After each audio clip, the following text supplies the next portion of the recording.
Pedangdut Ayu Ting Ting menangis saat menyanyikan lagu Bunga Pengantin. Momen tersebut terekam saat Ayu Ting Ting menjadi juri dalam ajang pencarian bakat KDI 2022.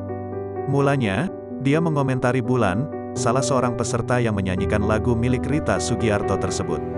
Ibu satu anak ini pun memuji penampilannya yang disebut berhasil membuatnya ikut merasakan sakit.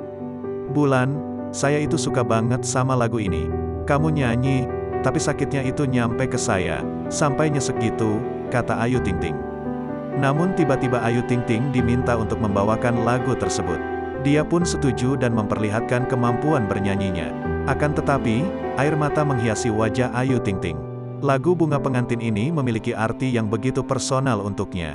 Pasalnya tiap kali mendengar lagu milik Rita Sugiarto ini, Ayu Ting Ting teringat akan kisah cintanya yang gagal.